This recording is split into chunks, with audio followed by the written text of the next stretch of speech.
Welcome, welcome, welcome everyone to today's webinar. This is our webinar number 5 from a series of webinars that we call Road to Optometry, brought to you by Latinos and Optometry and Transitions Optical. We are super thrilled to be here tonight, and I'm really excited about tonight's webinar because we are going to highlight a very special person to me who was actually one of my professors when I was back in school. She's one of my mentors, role models, the person that I go to when I have a question of ocular disease that I don't have any idea what's going on. So I'm really, really happy that she is able to tell us her experience while working with ophthalmologists. Like I said before, time is really valuable. With the webinar, we'll run for approximately 45 minutes. We really encourage everyone to be active and ask questions.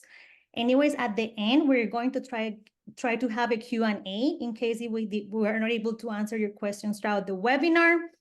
I'm Dr. Lina Arango. I'm one of the board members of Latinos in Optometry, and I'm also a board member of the Diversity Advisory Board for Transitions Optical.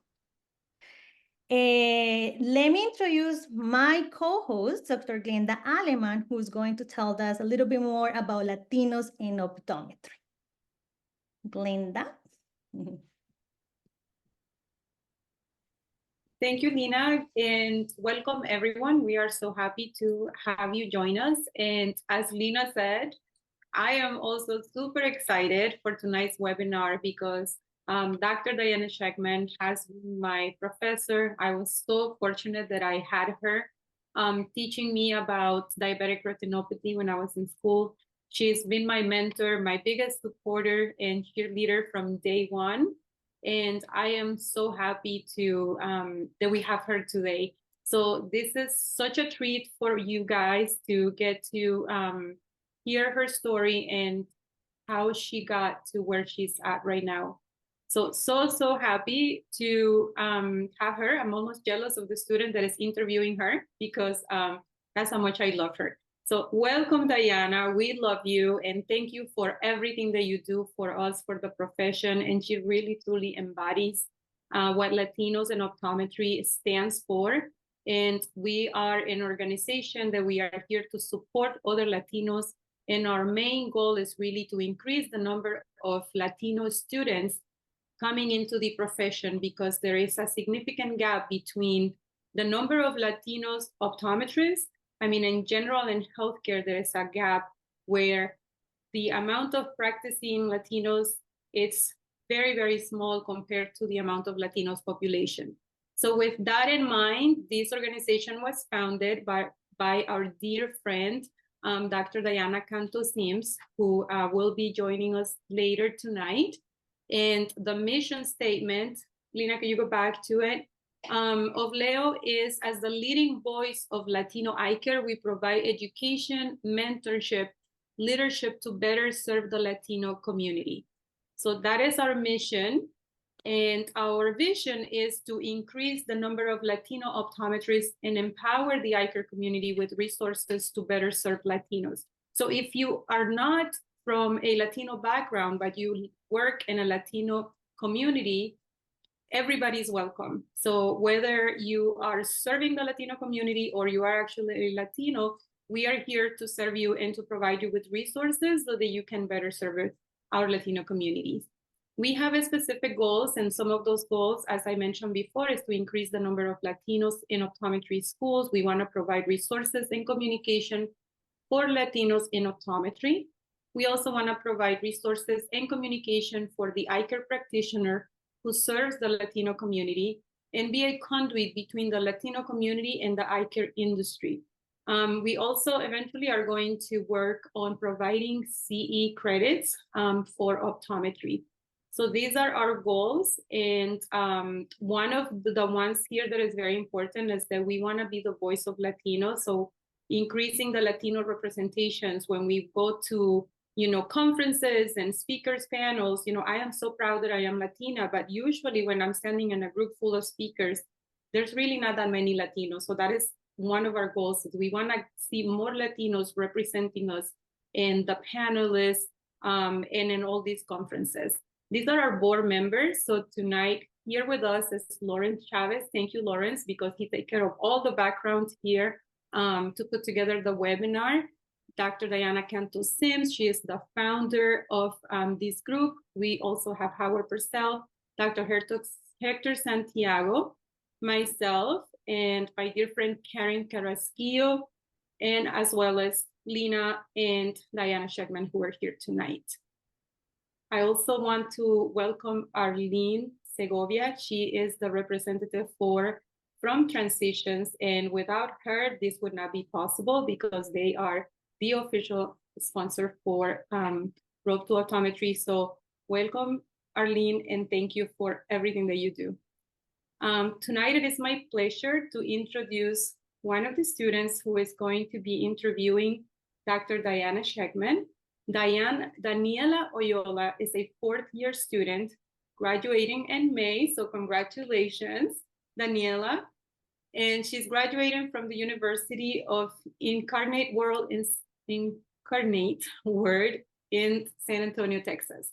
Daniela was born and raised in Cartagena, Colombia, and moved to the States when she was 17. She graduated from Florida International University from undergraduate in 2019, and then moved to Texas to pursue her career in optometry.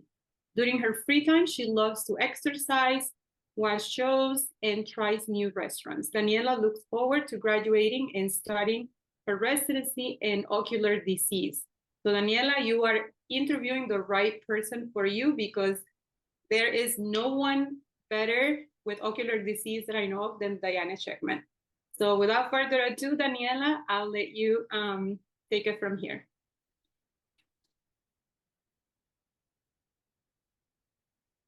Hello, everyone. My name is Daniela.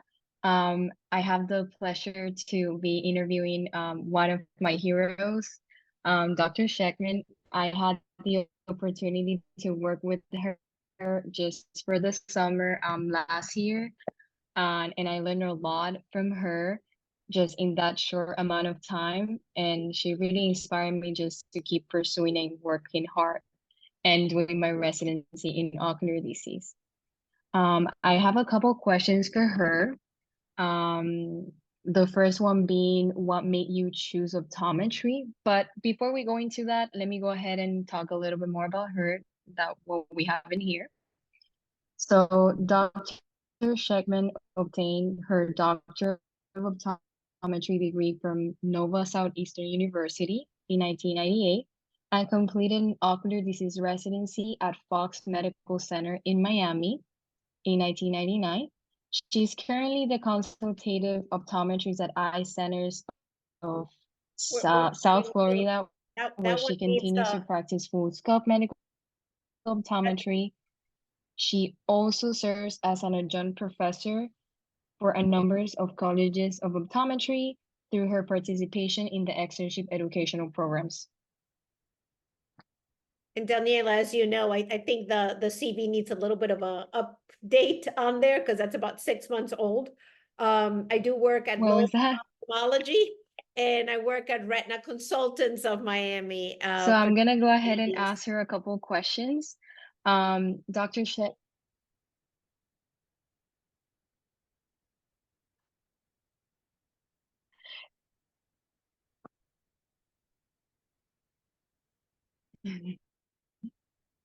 I think I lost you for a second. It's one of those where you froze for a mid-second. Have you seen those commercials where they're like, okay. but the person? Yeah, so let's update that. I met her at Eye Centers of South Africa.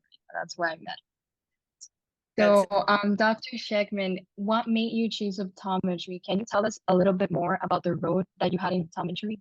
Sure. First and foremost, can you guys hear me out there, Glenda, Lena? Is it pretty well? Okay, great. Yes. Let me just first say thank you so much for that honor and that incredible introduction. I mean, I am so humbled by each and every one of you. Each and every one of you guys have inspired me tremendously. And it's such a fulfilling institution where you get to see some of the people that were your students as successful, and they get to mentor others. It's kind of like paying it forward. So I first have to thank you guys for that. With that stated, also, this beautiful young lady who is going to set forth in her career she was also quite an intelligent student. And I love her inquisitive mind, which I often think that's one of the powers when it comes to moving forward. Ocular disease needs to have a very inquisitive mind. But you had asked me what made me decide this. Well, the story is not the same as everyone else's. Everyone else's story always goes, I used to wear glasses and this doctor was a wonderful doctor, or I wanted to help people see better.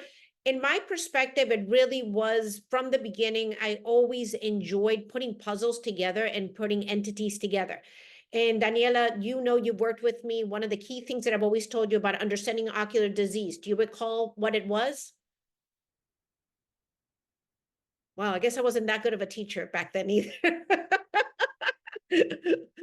So one of the key things I thought I had, do you remember, Daniela, what it was?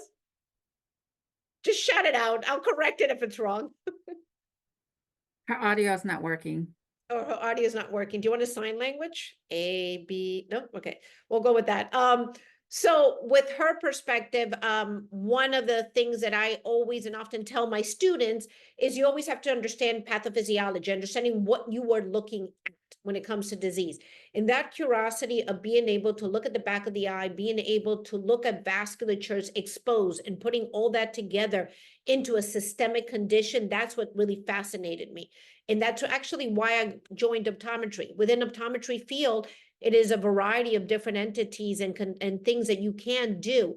My career started very early on within the academia. I was there for about 17 years at Nova Southeastern University, loved every minute of there and got to meet incredible individuals who are some of your KOLs, your key opinion leaders nowadays.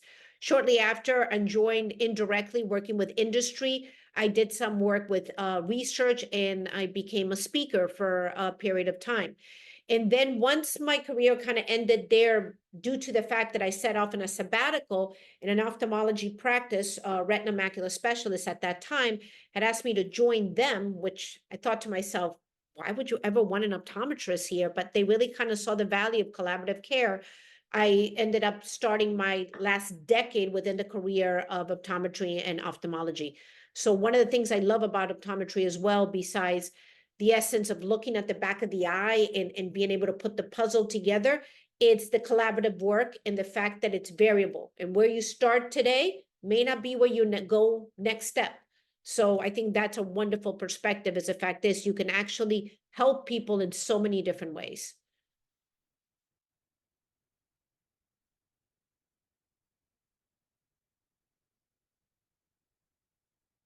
Do we have another question?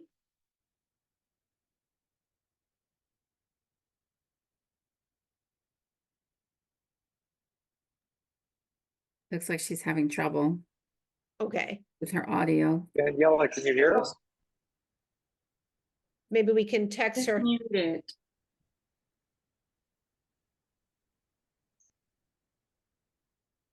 So I know one of the questions that she wanted to ask you was when you worked in ophthalmology, if you felt that you were, not treated as equal, or if you ever felt like you were looked as like less than. Hello, can you all hear me? Oh, there she goes. We can hear you now. Partially. So Glenda, you were stating if you were to, the kind of, I guess, deals with the good, the bad, and the ugly part. If you ever felt, not necessarily say discriminated differently compared to the ophthalmologist or even by the ophthalmologist. And that's an excellent question. I think most of us would think that that may be the perspective, but I can tell you 100%, I have never felt, if anything, they've empowered me more than anyone I could imagine. And I think the perspective is that you want to get into a partnership and a relationship, even if it's like you who works with Dr. Tratler or Dr. Boson very closely, it's got to be that mutual respect. We all play a key role in the care of the patient. And I think so long as we have that mutual respect, there is never that. So I've never felt that. You may feel that at times, and I think as a young clinician, I probably did, from patients or even staff when you work in an ophthalmology practice, because they're going to see, well, you're the OD, this is the MD. And I think over time, people will begin to entrust more of you, but that's going to be set forth on you trying to build that confidence and that mutual respect. And I think from a patient's point of view, I think if you always let the patient know that you always have their best interests at heart, they're going to find that same respect. And I even have had my own colleagues, ophthalmologists, I'm stating, have asked my opinion in certain cases, like in my cataract surgery, they'll bring me in when there's a retina case and so on and so forth. And in my retina clinic, I might be asked to come in to look at the cornea. So they don't see cornea all the time. So I think we all kind of play a great role, and I think the mutual respect is key. Wonderful. So I feel like Daniela stepped out for a little bit, and I have to say that I agree with you. I think we are very fortunate in South Florida, and I think a lot of it has to do with you, that you really, I feel as you started this community, and we have these amazing collaborations between, it's not just you and I, but I think in general in South Florida, we've done really well thanks to you, that make those connections where we have a very strong bond and collaborative care between ophthalmology and optometry.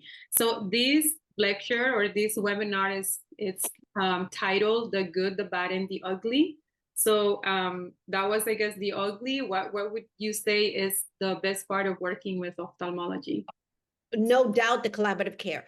I've actually gotten to see things that can be unimaginable, seeing the start to finish on a particular case where I may initially, I'll give you a great example. This is one of my favorite ones, and I have to thank Dr. Diaz, who's my amazing retinal specialist on this, is I had a young girl, she was maybe 14 or 15 years old, fatigue, headaches. She wasn't feeling very well. She was from another country when she came here. And she had come in by one of our colleagues who had sent her over. At that time, it was eye centers. And the patient had this fibrotic membranous-like, but it wasn't an epiretinal membrane. It was a fibrotic area on the superior holding onto the nerve right on the macula. And that's the reason they were sent. But when looking out in the periphery, you saw a neovascular membrane frond that was active with some traction as well. Knowing that she was African-American, fatigues, headaches, and having this presentation and from another country where likely she wasn't screened, first thing one starts considering is sickle cell. So I had referred her out to her pediatrician at that time to get a full panel, a hematological evaluation, including sickle cell, and immediately send her right afterwards for Dr. Diaz to evaluate and assess the patient. In essence, it came back, she had sickle cell. By the time she saw Dr. Diaz, he already had a clinical diagnosis to start the treatment. Now, move forward a year and a half later. This patient has been treated continuously by Dr. Diaz, but now going to his private office just from the fact that it's easier to get the FAs and things like that. It's an easier said and done. I'm now working there, and she saw me. And she happened to have come in and she was placed with me, but had no idea she was going to be seeing me. I think they had mentioned she was going to see the optometrist at the office. She just assumed it was just the optometrist, that Dr. Diaz would see her in 2 weeks. So nonetheless, she comes in and she gave me this huge hug, and her mother did as well, to thank me for getting the ball roll over and getting the work done. So I think the collaborative work that we put together in that is amazing. And working side by side, learning from each other, that truly empowers me. At the end of the day, the fact that my patients, just like you, Glenda, when they come in with a big smile for everything that you've done, or Lena, the same way as you, or I'm sure Lawrence as well, it is such an empowering aspect. But the fact that this couldn't have been done with either one of us missing pieces, that made a difference in the world. So I think that's really the good. That's amazing. Sorry, Daniela, for we have to keep things going. So I kind of feel in for you, but I'm so glad you're back. So take it from here. I apologize, my computer stopped working. I was wondering, Dr. Shechtman, if you wouldn't mind sharing any piece of advice to any of the upcoming students that are already raised or accepted into optometry school, or the ones that are planning to attend optometry school, about the road or tips that we can utilize. And for me, about residency as well. Long question. That's a fair-ended question. Let me try to go back to my years to when I did. I think a couple of things that, like, if I were to do it again today, and I've been practicing for a very long time. I graduated in 1998 and did my residency in 1999. One thing I want to tell you is that message that people say, don't drown in 6 inches of water. You need to learn time management. I think you're coming from college. It's a very different perspective and getting into optometry school on an everyday basis that you're learning, you're going into classes. Time management is crucial. I think you need to have a realistic timeline as to when you need to finish this and still enjoy your time. I mean, you're going through school, but I think still you need to live your life. So time management and realistic timelines, I think, is important. Be an independent learner and a thinker. I was a professor for a very long time, and I think I was a pretty good professor, but there's no way I can teach you everything, and my teaching style may not fall with your learning style. And you cannot blame a teacher for your failure. And even if it was their fault, maybe they were not good, it didn't mesh the dynamics. I think being an independent learner and a thinker, I think is really important, where you kind of have to teach yourself a little bit in continuous learning. Ourselves, as we're out here, we're still learning every single day. I attend CEs, I go to Bascom Palmer. As I give lectures, I prepare and study. So I think being that is incredible. Don't memorize, but understand. When you understand things, you'll always do better in remembering it later. And not every disease, not every condition reads the book. Talk to current optometric students in different tracks so you can get some of their tips in regards to how to process certain things, how to get through certain classes. And I think that's probably the best thing. Being able to balance life in itself is also really important. Still enjoy life. This is your profession. You know how they say you should work, basically make work as part of your profession and enjoy it and be passionate about it, but also live to work and work to live. You got to decide which one you want.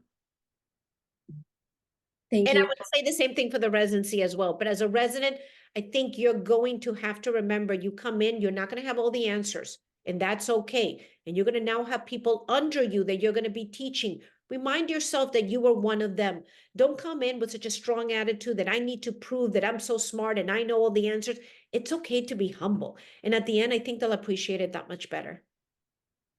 Thank you. I appreciate your advice. And I know you might have mentioned about can you hear me? I know you might have mentioned about the rewarding experience that patient care has given you.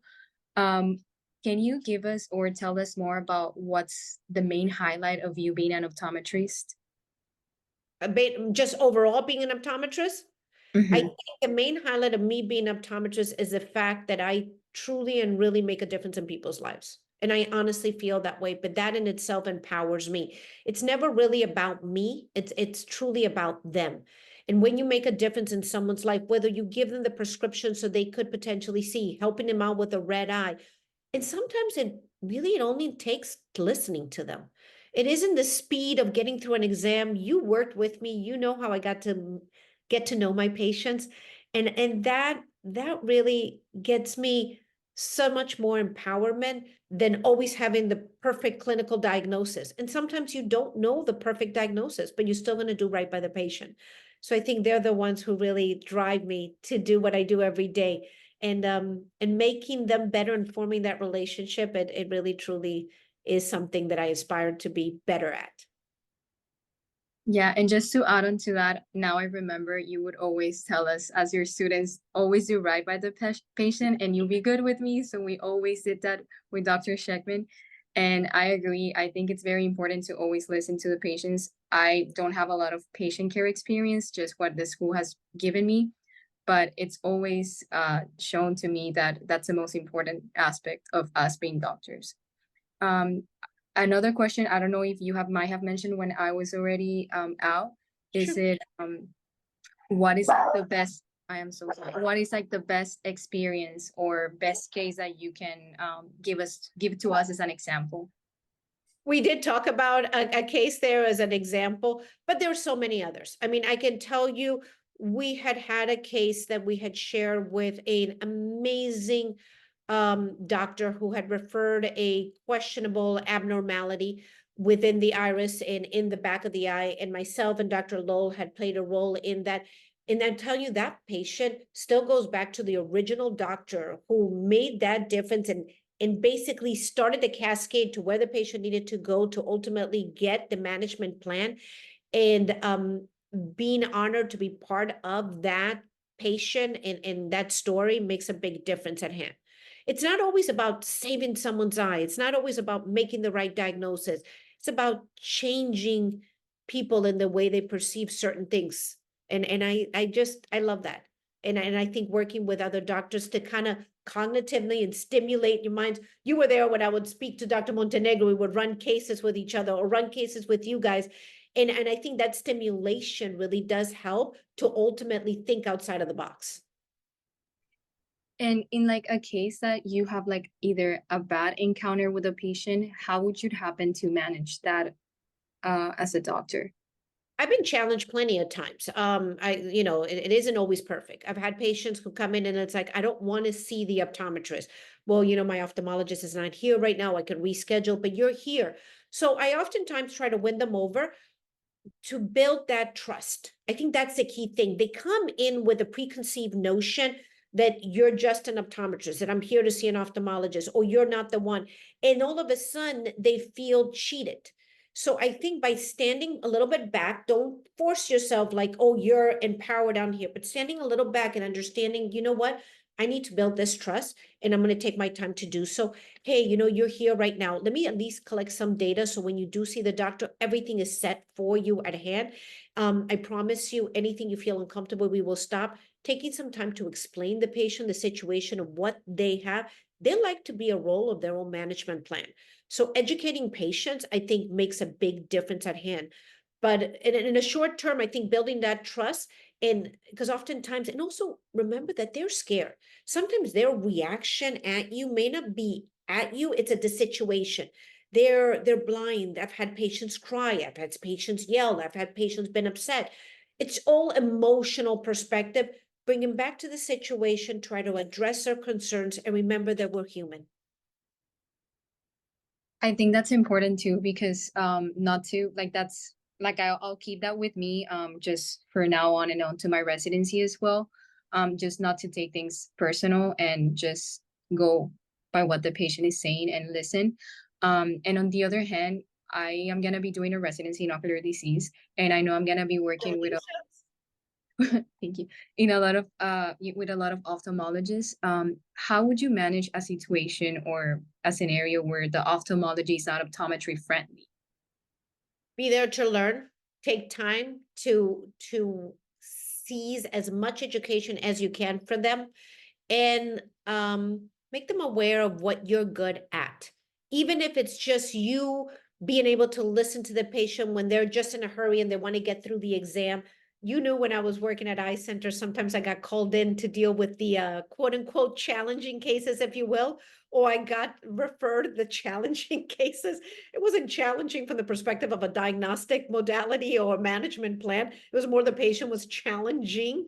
So get good at what you're at and let them perceive that. I can tell you a lot of my ophthalmologists, especially the ones who went to Bascom Palmer, they actually learned side by side from the optometrist there. Because as an ophthalmologist, you're going in, you just finished medical school, you're beginning to learn aspects, and the optometrists there know a lot more than you do at that point of their career. They've been out for a while, you're just starting. And that's where I think the ophthalmologist begins to fall into respect and understanding what we do. But I think in your perspective, know that you're not going to win everybody over and know what your role is, what really is to learn. So take it as a sponge, learn as much, and don't be combative, even if they are. Again, take it from a personal level, kind of diffuse the situation from that perspective. And it took me a long time to do that. That's why I'm so old and everyone's teacher at this point, except for Lawrence. That's the only teacher I'm not. Right, Lawrence?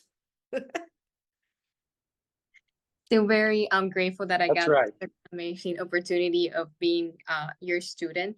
I know you mentioned that you were a professor at one of the optometry schools and you've done different things throughout your optometry road.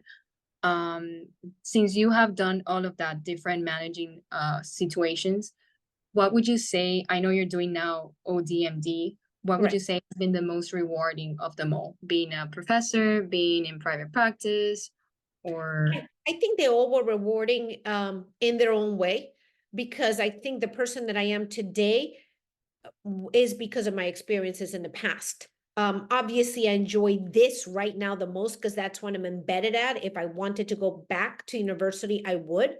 But I truly enjoyed the moment when I was there. And that's what you have to do too. When you're doing your residency, I think most of us are always looking at, oh my God, I can't wait till graduation. I can't wait till you go next step. You're always looking into the future.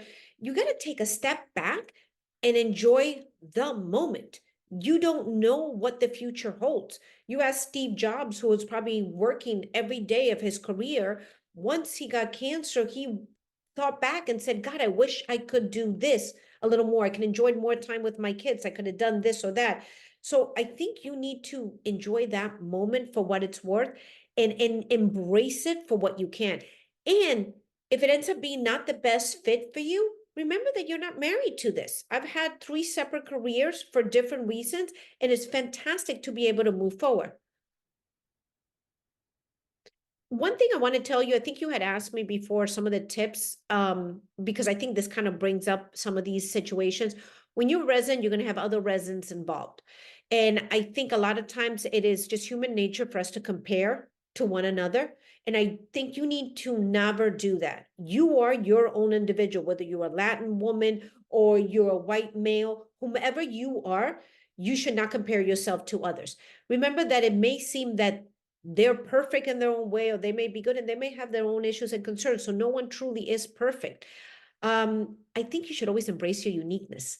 I think as a Latin woman, and this is not to say all Latin women are like this, but Glenda and Lena will agree, we tend to have a little bit of emotion, if you ask my husband. But at the same time, that same emotion may be at times my own weakness, but it's certainly my biggest advantage. And that in itself brings my drive and my passion. So I think embrace what your uniqueness is, even if it's not perfect. And I think for the students at hand, I want you to remember that didactics is not going to always equal practical approach. What you learn from the situations, and I'm sure Daniela can tell you this, when you are in a situation at hand with a patient, even your management plan may very well change. Not to say that your didactic perspectives is incorrect. They have to teach you something. Things have to be black and white when they're being taught. But when you're seeing a patient, there is so much gray zone. So I think you need to remember that as you go through your career. And one thing I always used to tell my students just as well, I don't think I've shared this one with you, Daniela, is patients don't care about what you know until they know you care. So I really think that caring nature, you don't always have to be the smartest doctor, but if you're the most caring, believe you me, your patients will follow. I've had patients follow me from the previous clinics I was at, knowing I'm not an ophthalmologist, to the current clinic now because of the care that I provided. But it wasn't the ultimate care, it was the caring nature, I think, to which I provided that care. There was a I lot agree. of care in that sentence with care. I agree. I can attest to that. Dr. Shechtman is very caring with her patients, and I agree. I think our care to our patients should be tailored to each patient in specific. It's not always the same. And lastly, I just wanted to ask a little bit more about the bats.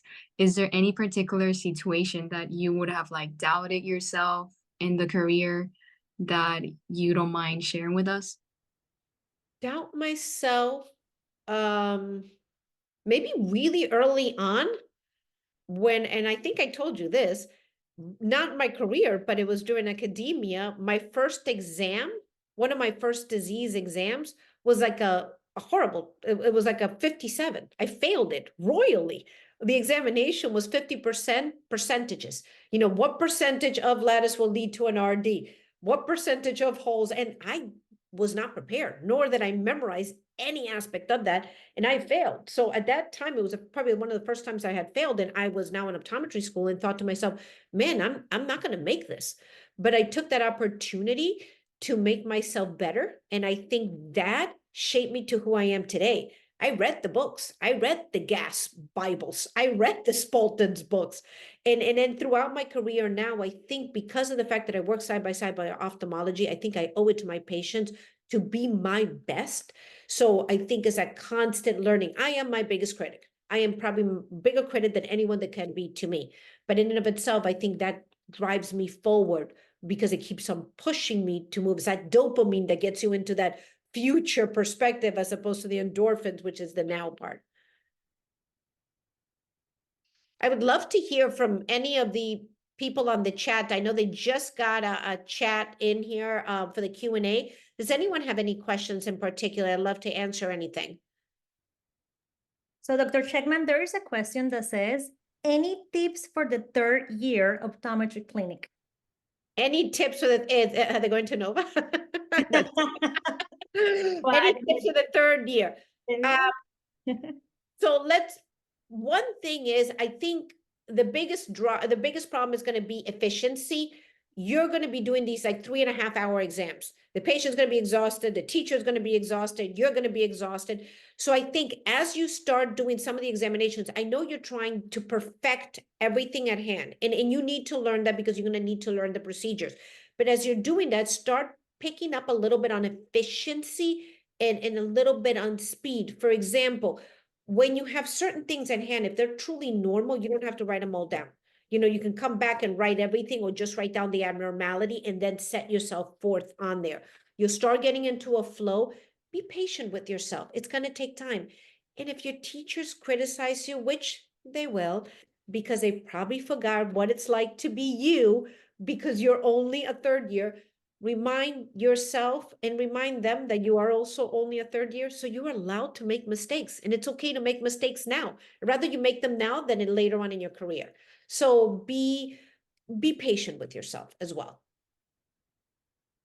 Excellent. Thank you. Thank you. Thank you. So I have like some of the highlights of this presentation, which there are so many, but I'm just going to go through a few of them that actually click on my head, and I'm like, oh my God, I wish I kind of like had those tips when I was in school. Well, we get some more questions from the students. So I loved when you said, don't memorize, but understand. Oh my God. I feel like when you're going through optometry school, you have so many classes, there's so much pressure, there are so many things that you need to accomplish to be able to pass the classes, right? And get to the next level.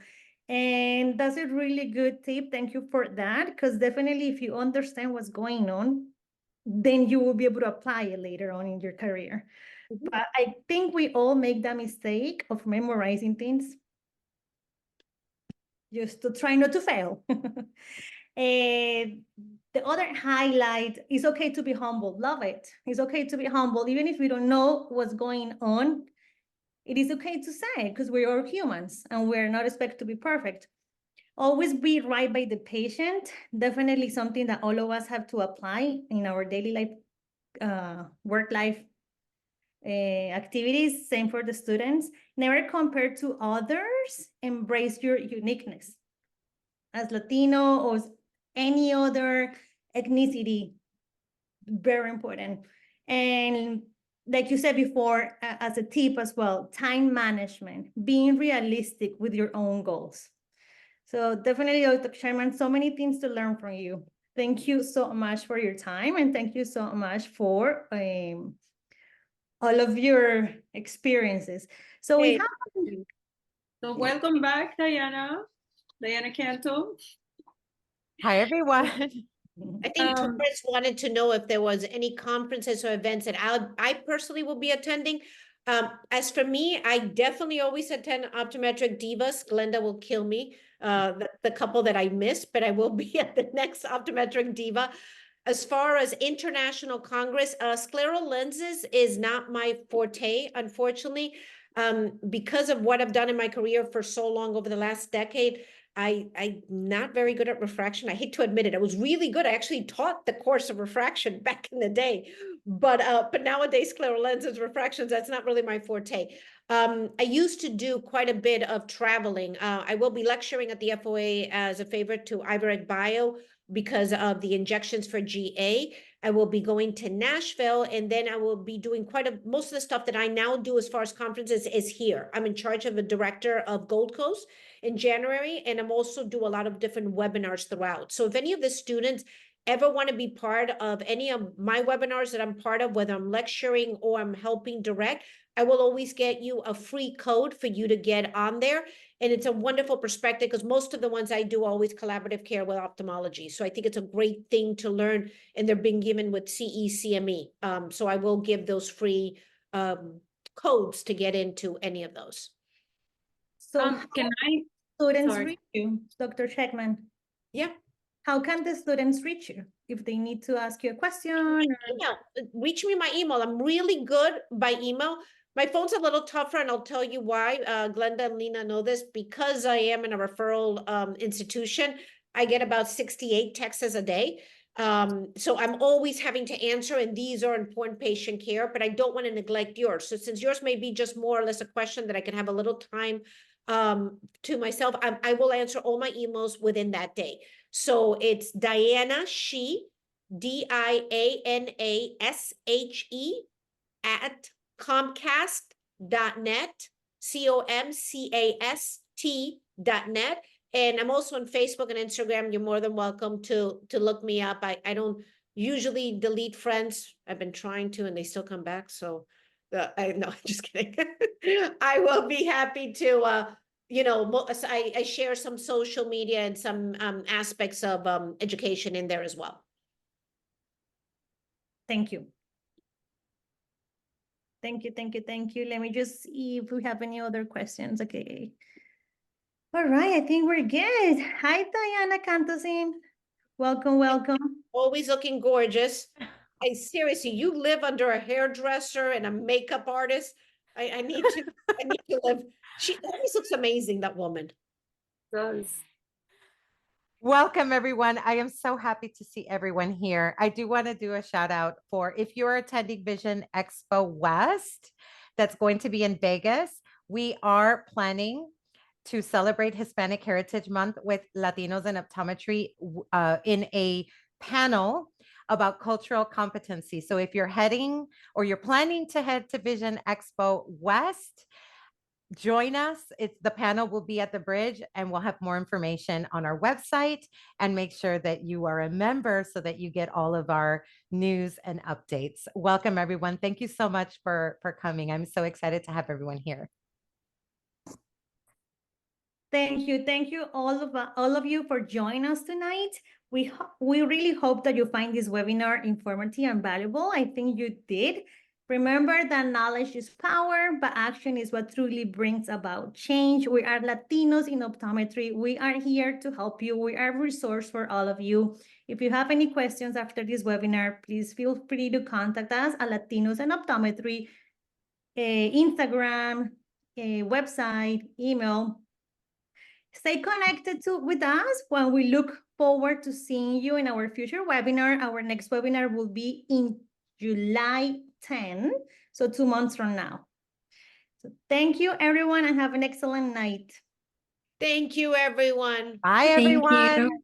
Thanks for coming. Thank you. See you soon. Bye.